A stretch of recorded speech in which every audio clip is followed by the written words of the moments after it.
A palestra número 2 tem o título de Geotecnologias na gestão de riscos e desastres em cidades do Brasil. Quem vai apresentar essa palestra será a senhora Letícia Mussi.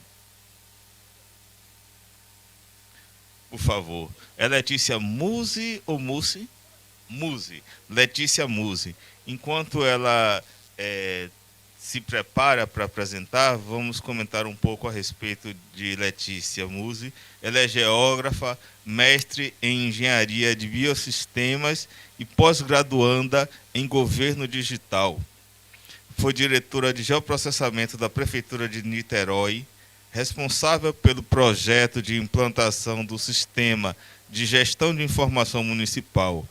Atualmente, é especialista GIS dos mercados de governo municipais e estaduais na imagem ESRI. Para mais informações acerca do currículo da palestrante, acesse nosso site www.geopublica.de.ba.gov.br. A palestrante fará a explanação em até 40 minutos, deixando 10 minutos para responder as perguntas ao final da palestra. A nossa assistência, nós informamos que temos o QR Code na parte posterior da programação, a partir do qual vocês podem enviar as suas perguntas, tá bom? E o pessoal que está acompanhando de forma remota pode fazer a sua pergunta a partir do chat que nós passaremos para a palestrante. É com você a palavra, muito obrigado. Obrigada. Vocês estão me ouvindo bem? Está saindo direitinho? Legal. Tem um pessoal ainda voltando ali do COF, então eu vou aproveitar esses minutos iniciais para agradecer o convite para estarmos aqui presentes palestrando no Geopública.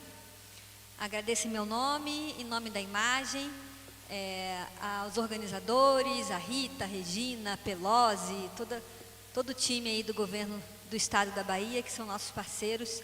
A gente tem muito orgulho em trabalhar em conjunto com o estado da Bahia, em prover soluções que suportem os projetos de infraestrutura de dados do governo da Bahia.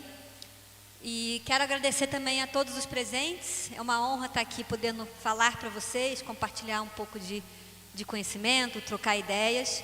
E quero agradecer também aos meus colegas de imagem que estão aqui presentes, a Gabriela Saeger, o Zé Geraldo, que são nossos executivos de conta, o Humberto, né, nosso executivo de desenvolvimento de negócios, aos nossos parceiros da TecGel, Dário, Everton, são colegas também de longa data, são pessoas também que atuam aí nos governos, né, levando a geotecnologia para os governos. Acho que agora melhorou, né? Vou até falar um pouquinho mais baixo.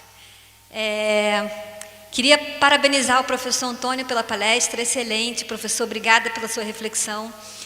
Que bom, né, que a gente tem esses pensadores, essas pessoas no nosso governo, né, no INPE, nessas instituições públicas, pensando nessas ferramentas, desenvolvendo as metodologias e gerando toda essa informação e esse conhecimento para o nosso país. Bom, meu objetivo hoje com vocês aqui é compartilhar um pouco de uma reflexão que eu mesma fiz, né, ao preparar esse conteúdo aí para a nossa apresentação, que é o papel, a função que a geotecnologia pode ter, junto aos governos, é claro, na gestão de desastres nas nossas cidades, não só no mundo, como aqui no Brasil, né? É claro que aqui a gente não vai conseguir esgotar todas as possibilidades que esse tema de gestão de desastres, que é um tema extremamente importante, ainda mais para o nosso contexto brasileiro, mas o meu objetivo é compartilhar com vocês algumas ideias, alguns insights, através dessa reflexão, para que a gente possa, a partir daqui, então, construir, né, pensar novas possibilidades, pensar novas soluções que consigam suportar as políticas públicas voltadas para a gestão de desastres no Brasil. Bom, é claro que o tema de desastres, ele não é novidade para ninguém que está aqui, né? já é um assunto aí amplamente falado. A gente se depara, encontra, né, infelizmente, com certa recorrência, com certa frequência na mídia, nos acontecimentos que ocorrem no nosso país, em todas as regiões, e não só no nosso país, como no mundo, né? Então, o tema de desastres é um tema que a gente, infelizmente, aprendeu a conviver, né? Então, que a gente aprenda com eles, né? E que a gente consiga pensar, é claro, a melhor maneira, as melhores formas de enfrentar, de estarmos mais preparados para a ocorrência dos desastres no nosso país. Então, é claro que um tema tão falado, tão amplamente falado e cada vez mais comentado como o tema de desastres, ele nos provoca, né, a pensar como que as geotecnologias conseguem, enquanto ferramentas, se apoiar, né, apoiar a esse tema, prover soluções, trazer novos insights, trazer novas ferramentas aí que consigam suportar, né, os governos, sejam eles municípios, estados, até mesmo o governo federal, que precisam pensar, planejar e executar ações de enfrentamento e de preparação para os desastres. Mas antes da gente entrar no tema propriamente dito, né, do uso da geotecnologia, eu queria compartilhar com vocês um pouco da reflexão que eu fiz ao preparar, né, essa apresentação.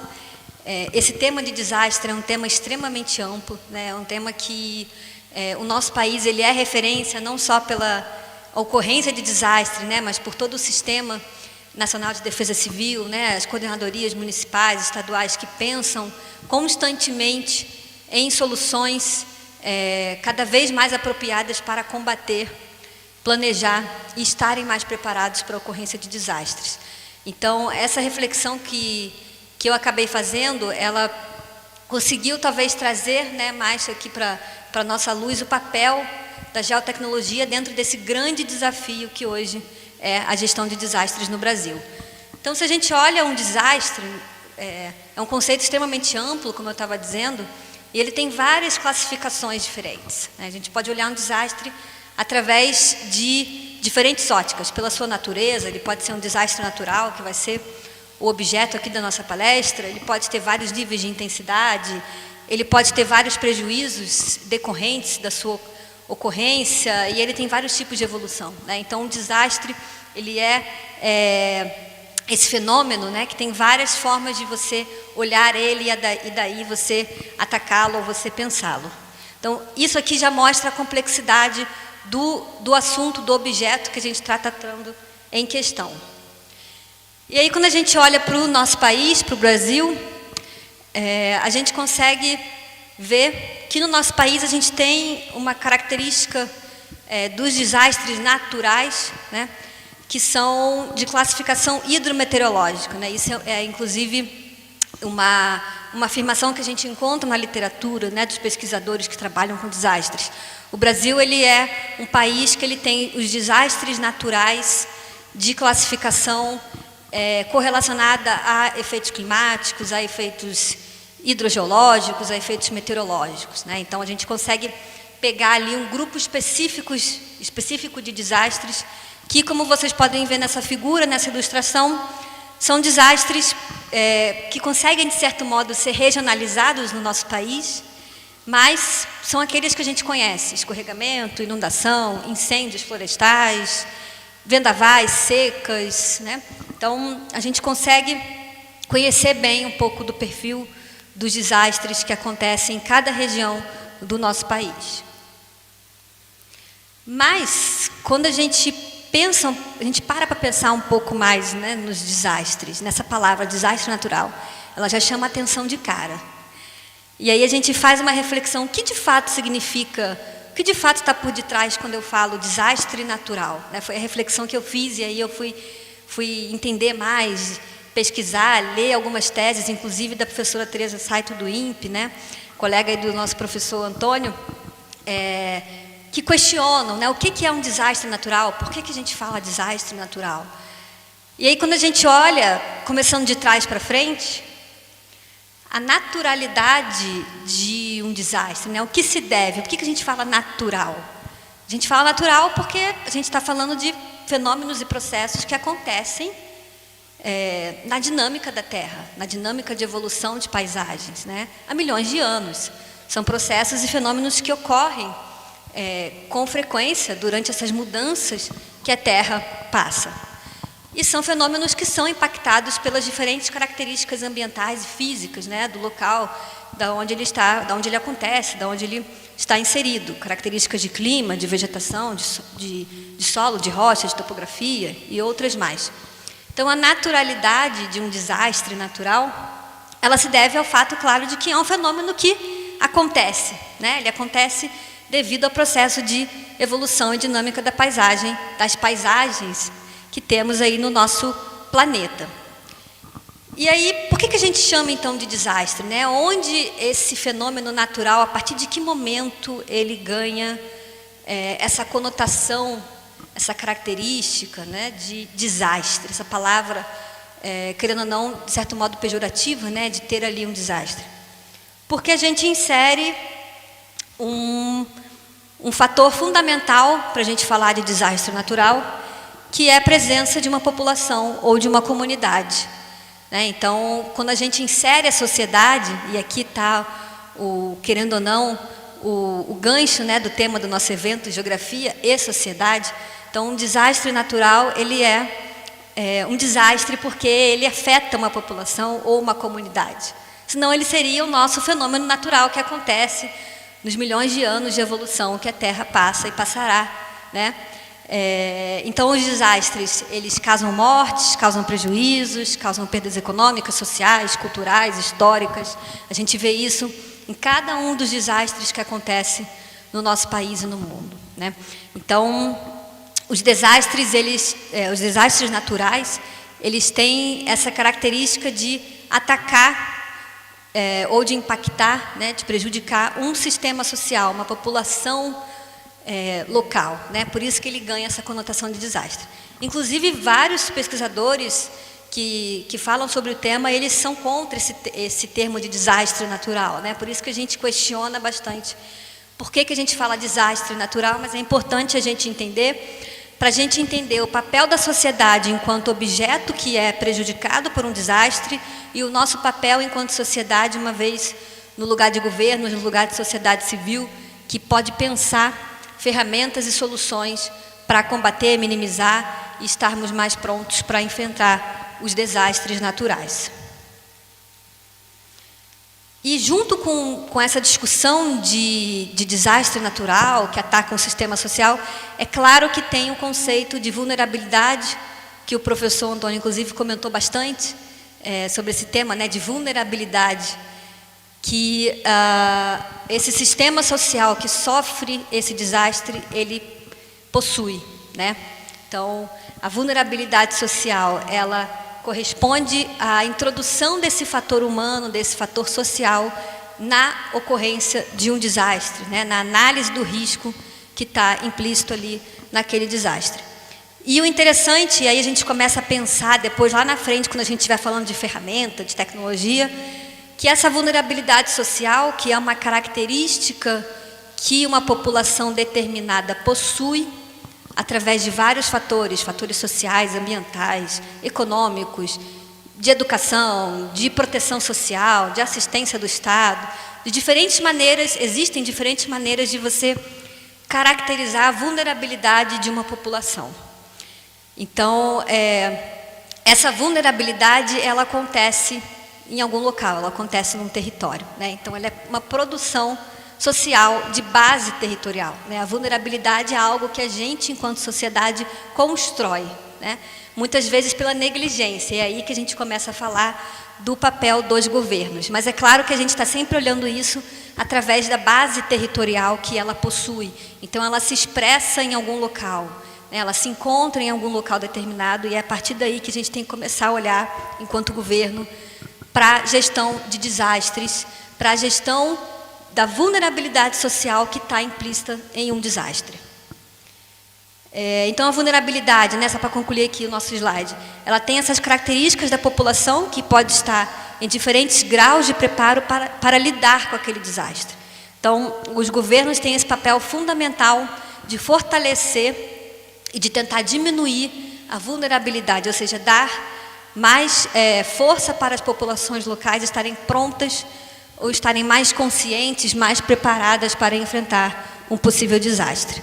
E aí eu destaquei aqui esse texto bem interessante que diz que, não diz novidade nenhuma, né, mas é algo que a gente precisa reforçar, que o homem vem intensificando as alterações no meio ambiente, né, no nosso meio físico, meio que a gente expressa as nossas atividades econômicas, nossas atividades urbanas, o nosso planejamento enquanto sociedade, nosso desenvolvimento enquanto sociedade, a fim de moldar esse meio físico às nossas demandas, às nossas necessidades, aos nossos projetos de planejamento, né, aos nossos usos que a gente quer dar a esse meio físico. E essas alterações, é claro que elas provocam as perturbações no equilíbrio dos sistemas naturais, né? Os sistemas naturais, eles têm seus processos de ruptura e de gatilho para a ocorrência dos fenômenos naturais, mas o homem, ele consegue cada vez mais provocar a ocorrência desses fenômenos naturais, e uma vez que, a gente vai ver isso nos próximos slides, a gente quase sempre tem a presença de população, né, um sistema social presente, a gente acaba influenciando e impactando a ocorrência dos desastres naturais. Então, no Brasil, eu achei essa frase super interessante, eu quis trazer aqui para a nossa apresentação. No Brasil, a ocorrência e a intensidade dos desastres, elas dependem muito mais da vulnerabilidade da comunidade que vai ser afetada, do que necessariamente da magnitude do evento, né, do evento adverso que está acontecendo. Então, isso mostra como esse conceito de vulnerabilidade, que também é um conceito extremamente complexo, né, que a gente não pode aqui tentar reduzir, porque, como eu disse, a vulnerabilidade tem várias óticas diferentes, né, e tem vários fatores que implicam, mas isso mostra como esse conceito da vulnerabilidade social é um conceito que tem que ser levado em conta cada vez mais quando a gente pensa na gestão de desastres no nosso país. E quando a gente olha, então, para o nosso Brasil, a gente encontra a vulnerabilidade social muito atrelada à nossa população, querendo ou não, urbana, né, as nossas cidades. A gente tem hoje no Brasil uma realidade de mais de 85% da população vivendo em área urbana. E quando a gente olha esse contexto, a gente vê que o histórico nosso de criação de cidades, de planejamento de áreas urbanas, de adensamento de áreas urbanas, ele é um contexto que está dentro de um cenário mundial de aumento da população, de imigração do campo para a cidade, mas a gente vê hoje nas nossas cidades no Brasil esse intenso processo de urbanização acompanhado muitas vezes de uma falta de planejamento, né, do uso e ocupação do solo. A gente hoje está correndo atrás do prejuízo, né? A gente está pensando o planejamento em cidades que já estão prontas, já estão consolidadas, né? Isso dificulta bastante a gente pensar no planejamento de uso e ocupação do solo. Então, a gente tem uma característica de cidades com ocupação desordenada, ocupação de encostas, impermeabilização do solo, adensamento de áreas urbanas. A gente tem várias questões ambientais hoje nas cidades, como poluição do ar, soterramento dos rios, desmatamento, queimadas. Então, as nossas cidades no Brasil, e claro, outras no mundo, não é uma realidade só nossa, são esse contexto, né, de desafios entre questões ambientais que acontecem cada vez mais, uma vez que a gente está num cenário aí de mudanças climáticas, aquecimento global, e esse processo de urbanização que é cada vez mais intenso também, né? E aí isso fala muito sobre o papel dos governos como esse agente regulador, esse agente planejador das políticas públicas que vão conseguir pensar as cidades e também olhar para os desastres com esse olhar um pouco mais técnico, né? E aí a gente vai falar um pouco da geotecnologia nesse sentido.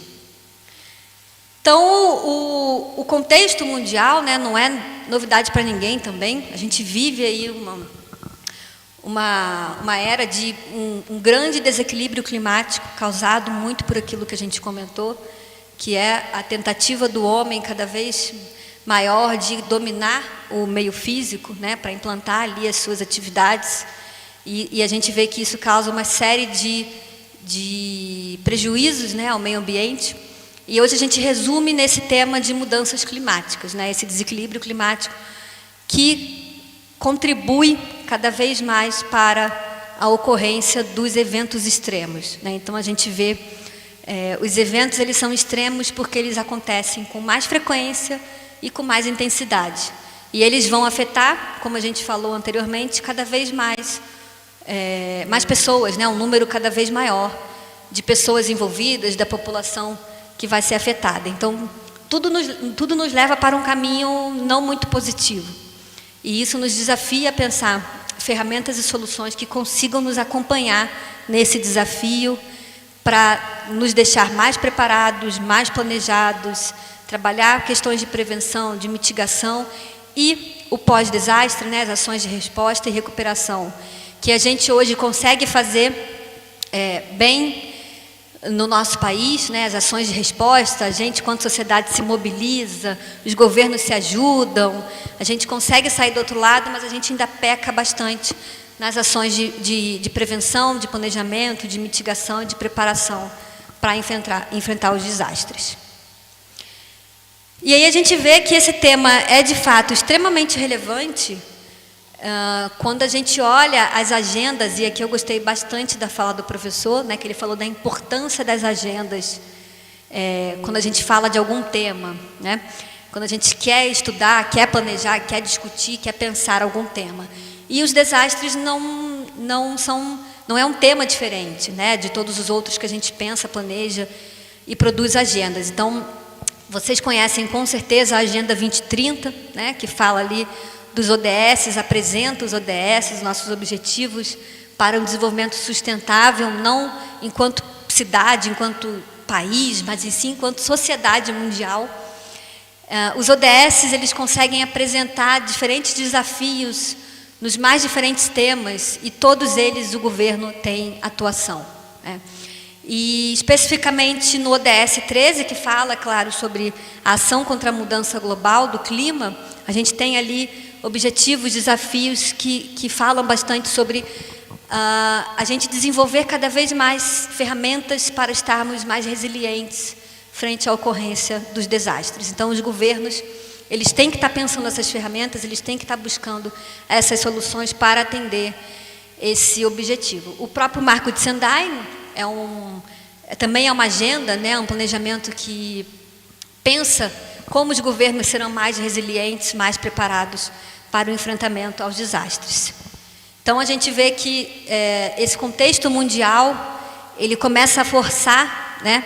Na verdade, ele se junta, muitas vezes, a iniciativas que já são presentes, ele começa a forçar novas iniciativas, novas buscas dos governos. E quando a gente olha para os nossos governos no Brasil, né, a gente vê que a gente tem uma legislação hoje que já fala sobre isso, já pressiona os governos a pensarem sobre a gestão de desastres. A gente tem a Política Nacional de Proteção e Defesa Civil de 2012, que é uma lei que declara exatamente esse papel fundamental que as 3 esferas de governo, seja município, estados e a União, têm nesse planejamento de políticas para prevenção, preparação e resposta aos desastres. E ela destaca a importância desse trabalho integrado, que muitas vezes é um desafio, entre os órgãos de Estado, a sociedade civil, as comunidades atingidas, os especialistas que a gente tem, ainda bem, né, dentro do próprio governo, são pessoas que conseguem apoiar com ciência, com conhecimento. Então, a nossa legislação, ela já fala, ela já apresenta, ela já nos dá o arcabouço necessário para a gente pensar novas soluções.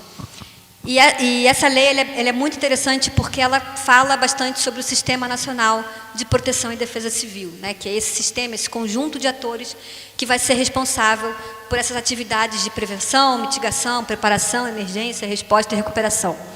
Para quem trabalha com o tema de desastre, sabe que cada um desses termos, prevenção, mitigação, preparação, envolve um momento no qual nós estamos a olhar um desastre, né, seja o antes do desastre, com prevenção, preparação, seja o pós-desastre com a resposta, com a recuperação, com possíveis ações de mitigação. E então a minha mensagem para vocês, quem está aqui acompanhando pessoalmente, quem está nos assistindo no YouTube, é pensar como que a geotecnologia consegue acompanhar esse fluxo dos governos, né? Esse processo de pensar ações de prevenção, de preparação, mitigação, resposta e recuperação frente a um desastre. É claro que a geotecnologia não é a única ferramenta capaz de suportar, a gente tem muitas outras ferramentas, uma vez que um desastre ele é um fenômeno extremamente complexo, né? Ele causa um distúrbio social extremamente amplo, né? Então, a gente pensar desastre é, de fato, pensar em uma complexidade enorme. E aqui eu quis destacar para a gente ver exatamente quando a gente olha a classificação por intensidade. Vocês vão lembrar que lá no início da apresentação a gente viu diferentes formas de classificar ou de entender um desastre. E aí, quando a gente olha a classificação por intensidade, a gente vê que os governos estão presentes, inclusive, na classificação, nos diferentes níveis que classificam um desastre pela sua intensidade. Então, vejam como os municípios, o Estado, né, a União, o governo federal, eles ajudam, inclusive, a classificar a intensidade do desastre. Então, isso aqui nos mostra a importância que os governos têm, não somente em entender um desastre, em diferenciar um desastre, mas também em combater, né, em pensar soluções frente à ocorrência desses fenômenos. Então, eu quero compartilhar com vocês, a partir de agora, alguns exemplos, alguns insights, alguns cases, que a gente chama, né, o termo que a gente usa, que são exemplos, de como, então, a geotecnologia, a inteligência geográfica, ela consegue apoiar os governos, as diferentes esferas, é claro, nessas ações de prevenção, preparação, mitigação, resposta e recuperação ao que a gente chama de desastre natural. Antes da gente entrar nos exemplos, eu quero também destacar essa frase aqui do professor Luiz Batista, um professor que pesquisa e produz bastante sobre o tema, né, de SIG e desastres naturais, e ele destaca talvez a principal, a mais conhecida característica de um sistema de informação geográfica, que aqui eu vou chamar de geotecnologia, mas nós temos sim, de fato, as suas diferenças, né, entre os termos, mas para a gente não entrar aqui nesse mérito, a gente chama de SIG, de geotecnologia, esse arcabouço tecnológico e de dados e de ferramentas. Tá? Então, o professor Luiz, ele destaca que os SIGs, eles têm uma característica fundamental, que é essa capacidade de reunir múltiplas informações numa mesma plataforma, no mesmo banco de dados, no mesmo mapa, numa mesma visão. A gente tem diferentes maneiras de obter, visualizar, entrar em contato com essa informação. Então, ele destaca esse papel fundamental que os SIGs têm na gestão das catástrofes naturais e no apoio aos planos de emergência. E aqui o professor Luiz, ele está falando, perdeu um pouco a configuração, deixa eu ver,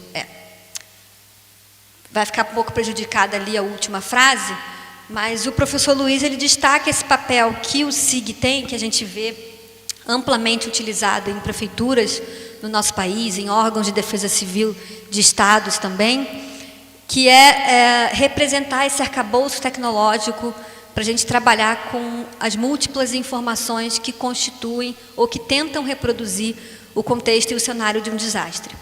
Então, a gente pode fazer isso através de análises e modelagens diversas, que a gente sabe que são capazes de serem produzidas, modelagens de terreno, de declividade, modelagens hidráulicas, todas essas contribuem para o profissional, né, quem está ali estudando, analisando o contexto de um desastre, uma possível ocorrência, uma localidade que está sob risco de ocorrência de um desastre.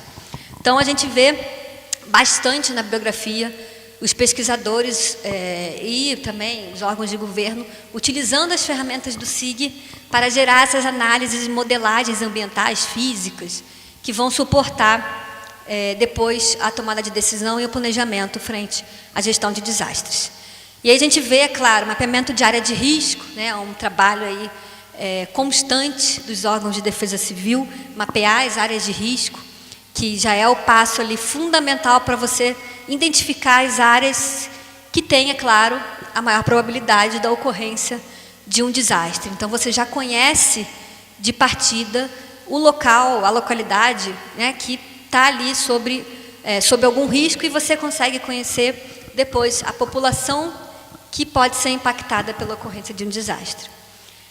E é claro que o SIG, ele corresponde, então, a essa ferramenta que consegue analisar a interação entre as variáveis físicas, ambientais, de ocupação urbana, né? Então, ele consegue reconstruir esse contexto urbano, ambiental, no qual uma população está inserida e talvez, com uma vulnerabilidade ambiental que pode implicar num risco à ocorrência de desastre, né? Então, como eu comentei, muito do uso das geotecnologias, do SIG, enquanto ferramenta, passa pela estruturação desse banco de dados espaciais, né, dessas informações espaciais, que nos ajudam a ter essa visão um pouco mais analítica, um pouco mais organizada do que a gente tem de contexto urbano ambiental ali, no município em questão ou no estado em questão. Aqui a gente tem um exemplo, só para a gente, claro, dar destaque às prefeituras que já vêm pensando algo sobre isso. Não sei se está dando para ver bem aí de onde vocês estão, mas o mapa que está, a imagem que está ali no canto superior à direita é da Prefeitura de Niterói. Eles fazem um trabalho bem interessante nesse sentido de gestão de desastre na Defesa Civil, e eles mapearam, inclusive, a rede de monitoramento da Defesa Civil. Então, as estações meteorológicas, as estações de pluviometria, os núcleos comunitários de Defesa Civil que atendem a esse município. Já acabou? Ah, mentira, então vou correr. 10 minutinhos eu corro aqui. Mas aí a gente precisa pensar para além desse uso da cartografia. A geotecnologia, enquanto ferramenta, evoluiu muito nos últimos anos, e a gente consegue ver hoje um número cada vez maior de possibilidades tecnológicas do uso das geotecnologias para a gestão de desastres. Então, aqui eu trouxe um exemplo do CPRM, que mapeou os setores de risco no Brasil inteiro, faz um trabalho extremamente interessante, de qualidade, para apoiar as defesas civis estaduais e municipais a mapear as áreas de risco. Então, ele já identifica quais as localidades estão sob risco, onde a gente tem que atuar, onde a gente tem que pensar políticas públicas, onde a gente tem que envolver a população para a preparação aos desastres. E aí a gente vê a evolução disso, né? Como eu comentei, a geotecnologia hoje consegue suportar ferramentas de controle, de monitoramento desses setores de risco. Então, você consegue enriquecer cada vez mais esses dados com outras informações sobre o que você tem de rede de atendimento a esse desastre, qual é o grau de risco dos desastres no seu município, quantos atendimentos, vistorias você realizou em cada um desses setores. Isso consegue trazer ferramentas cada vez mais prontas para apoiar os governos no planejamento. Na mesma questão, monitorar, né, e pensar a ocorrência de incêndios florestais. Esse aqui é um outro modelo do município de Niterói. É uma modelagem que prevê o risco à ocorrência de incêndio florestal no município. Então, a partir desse modelo, a prefeitura consegue direcionar ações mais estratégicas para determinadas áreas, né, com base nesse tipo de modelagem gerada pelo SIG, né. Aqui é um exemplo do estado de São Paulo, que mapeia as ocorrências de incêndio florestal de forma colaborativa no estado. Então, eles usam a geotecnologia para cada uma dessas unidades, que aqui no caso são unidades de conservação, reportarem ao governo do estado a ocorrência de incêndios florestais, e aí eles compõem esse painel de monitoramento que fala a área total atingida, qual foi a área protegida, a área do entorno, a ocorrência desses incêndios ao longo do ano. Então, tem várias ferramentas de análise por município, por área de proteção, que ajudam os governos a direcionarem as ações de resposta e até mesmo de prevenção para os próximos anos, né? A gente já sabe onde aconteceu, de que forma aconteceu, a gente consegue talvez pensar num planejamento um pouco mais estruturado para o próximo ano. Aqui a gente entra num tema que é muito interessante também, que é o uso de imagens orbitais, né, das mais diferentes formas aí, para falar, por exemplo, dos desastres relacionados a inundações, né, que a gente também tem muito aqui no nosso país. Então, essa é uma outra tendência dentro da geotecnologia, usar cada vez mais as imagens orbitais para monitoramento e também planejamento frente aos desastres. E aí a gente vê, por exemplo, a Prefeitura de Itajaí, que gerou um banco de dados histórico com as manchas de inundação. Aqui eu trouxe o ano de 2011, mas eles têm uma série de outros anos onde eles mapeiam a mancha de inundação, até onde aquela inundação atingiu dentro do município, inclusive classificando, eu acho que não está dando para ver muito bem, mas a gente está mostrando aqui um mapa colorido. A gente tem, essas cores são as cotas na qual essa inundação atingiu dentro das ruas do município, né? Então, eles conseguem identificar quais foram as áreas mais atingidas e daí pensar planejamentos e ações estratégicas para os próximos anos. A gente também tem no ArcGIS, enquanto SIG, né, nas geotecnologias, ferramentas de modelagem de inundações e criação de cenários de risco. Então, a gente consegue hoje, com os nossos modelos de terreno, criar esses cenários de inundação das diferentes maneiras, de diferentes formas, para tentar antever ali qual é o possível atingimento que a gente pode ter dentro da nossa área urbana, do nosso município. Aqui eu quero dar um destaque rapidinho às imagens de radar. São imagens que estão sendo cada vez mais utilizadas no mercado aí, e também pelos usuários de governo. São imagens que conseguem prover, né, manchas bem claras ali, modelagens bem interessantes sobre as inundações. Então, as imagens de radar, como esse caso aqui do Japão, conseguem trabalhar essa modelagem de inundação e daí confrontar com informações sobre a população presente ou população afetada naquela região.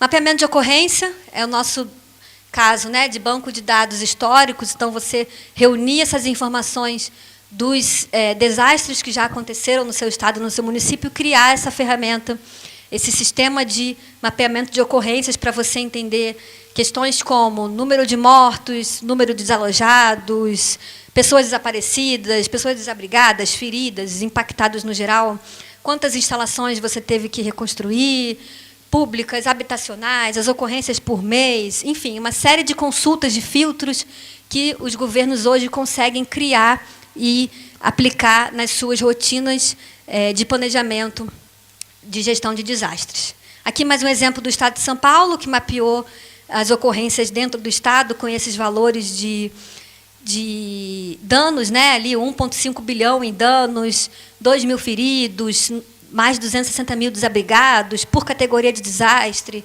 Ali uma ferramenta que mostra a ocorrência ao longo do ano. Então, esse tipo de dado consegue estar nas equipes que estão planejando as ações frente ao desastre. Eu vou correr mais um pouco para terminar. Aqui a gente fala sobre mapear a infraestrutura urbana, né? Quando a gente pensa em ações de resposta e de preparação também, né? A gente precisa conhecer o contexto urbano, o contexto local no qual um desastre pode acontecer. Para isso, a gente usa os setores, né, o mapeamento do setor de risco, e a gente começa a agregar outras informações, como onde estão os meus hospitais, as minhas escolas, os meus abrigos, os meus postos de saúde, os meus núcleos de apoio à ocorrência de desastre, ou seja, para onde eu direciono uma população afetada, da onde eu vou retirar insumo, ajuda. Então, esse tipo de informação, quando acontece um desastre, ele é muito útil, né, porque a gente consegue ali já saber para onde direcionar. A gente consegue pensar com as geotecnologias ferramentas, por exemplo, de rotas, que tipo de rota eu sigo para atingir um local, e se eu tiver um bloqueio em determinada via, por onde eu sigo. Então, trabalhar cada vez mais com esse tipo de ferramenta na etapa de preparação e prevenção é extremamente importante. A gente consegue fazer isso, de certo modo, depois do desastre, né? Depois que o desastre aconteceu, a gente dá um jeito. Mas, se a gente estiver cada vez mais pronto, antes do desastre, a gente consegue ter uma ação mais efetiva. Aqui um case de Manaus. Nosso colega Humberto, de Manaus, trabalhou bastante na Defesa Civil, lá da Prefeitura de Manaus, e eles utilizaram a geotecnologia enquanto ferramenta de campo. Então, os agentes de defesa civil de Manaus, eles iriam a campo, né, eles foram a campo nesse projeto, mapear essa população vulnerável, e a gente pode também mapear a população afetada por um desastre, usando esses formulários que são georreferenciados. Então, a gente já cria informação através do georreferenciamento. Isso facilita muito depois o acesso e o controle dessa informação. Aqui a gente tem o resultado disso. é a ideia de ter um painel que a gente chama de consciência situacional dessa população. Então, você conhecer o perfil da população que está vulnerável, o perfil da população que pode sofrer um desastre. Você pode reunir informações, número de pessoas envolvidas, características sociais, de renda, de escolaridade, de algum tipo de deficiência, de necessidade especial de locomoção, para você direcionar a atuação das suas equipes mais assertivamente para quem precisa com mais urgência, né? E você conhecer, é claro, a população que está envolvida naquele desastre. Aqui a gente tem um outro exemplo de ferramenta também do ArcGIS, que consegue utilizar esse mapeamento do setor de risco e já prover relatórios de dados, utilizando os dados do censo, que apresentam o perfil da população dentro daquela área, né? Então, a gente consegue ver questões de renda, de escolaridade, o número de populações que está dentro daquele setor de risco, a faixa etária. Então, em 2 cliques, a gente consegue extrair esse tipo de relatório e já ter mais informação sobre aquela população que está naquele local. Aqui, para a gente concluir, eu queria compartilhar com vocês o case da Defesa Civil do Estado do Rio Grande do Sul, que desenvolveu hoje o que a gente chama, né, que eles chamam, na verdade, desse Sistema Estadual de Gestão Integrada de Riscos e Desastre. E aí eles têm vários benefícios. Isso aqui é um pequeno resumo de tudo que eles conseguem construir, mas, resumidamente, eles usam a geotecnologia para o aperfeiçoamento da gestão, para a preparação, acompanhamento e resposta aos desastres no Rio Grande do Sul. Então, eles mapeiam, eles fazem basicamente tudo que a gente comentou aqui, né? Eles mapeiam e acompanham as ocorrências, eles têm uma central de alerta, onde, inclusive, o cidadão recebe, através de SMS, a ocorrência dos eventos adversos em todo o Estado. Eles fazem um levantamento das informações em campo pelas equipes de defesa civil dos municípios. Eles conseguem, através da plataforma, identificar as informações, os impactos, os prejuízos que foram causados por um desastre, e, inclusive, conseguem acessar o que eles criaram, que é a central de informações para suporte à resposta frente ao desastre. Então, eles conseguem, quando acontece um desastre, eles conseguem acionar essa central de informação e entender o que eles têm de insumo, onde está esse insumo. Então, eles já conseguem direcionar as ações de modo mais assertivo e de modo mais rápido, reduzindo o tempo e reduzindo o custo também envolvido. Então, resumidamente, eles prezam muito por informações mais precisas, mais rápidas, para uma resposta mais eficaz, uma vez que a gente está falando de desastres que envolve vidas, né, envolve prejuízo social extremamente relevante. Aqui são 2 exemplos apenas de painéis que eles utilizam lá na Defesa Civil do Rio Grande do Sul.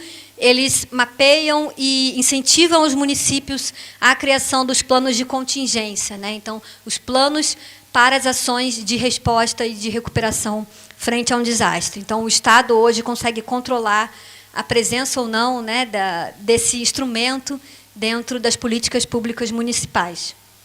E aqui é um outro painel que eles têm de monitoramento dos eventos. Aqui eles resumem os eventos que acontecem dentro do Estado, que tipo de situação de alerta, por qual coordenadoria de defesa civil, a ocorrência ao longo do ano, e aí outras ferramentas de consulta e informação e acesso a essa informação de modo rápido e preciso.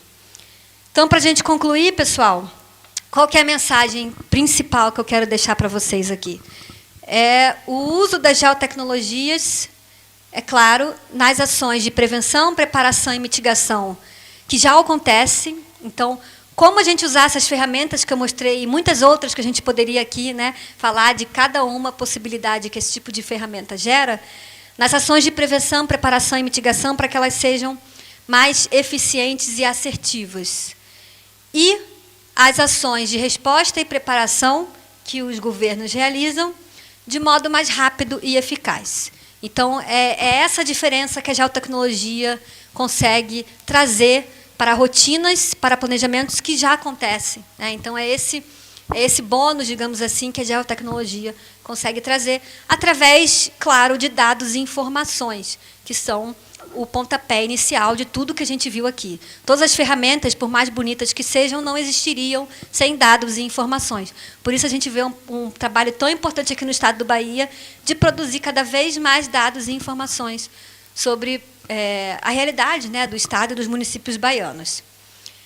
E é claro que utilizar esses dados e informações através de ferramentas, análise, sistemas de monitoramento e gestão que as geotecnologias, que ferramentas como o ArcGIS conseguem proporcionar aos governos para que a gente, de fato, reduza a vulnerabilidade, minimize os riscos e, no final de tudo, salve vidas, que é o nosso objetivo principal. Na verdade, nosso objetivo é não perder nenhuma vida, né? Então, a gente precisa partir do pressuposto de que precisamos salvá-las e resguardá-las. Bom, agradeço muito a oportunidade mais uma vez. Desculpa aí um pouco a correria, acaba que o conteúdo, se deixar, a gente fica aqui bastante tempo falando, mas estamos à disposição de vocês e desejo aí um bom evento para todos ao longo do dia. Obrigada. Queremos agradecer a palestrante Letícia Mus pela palestra.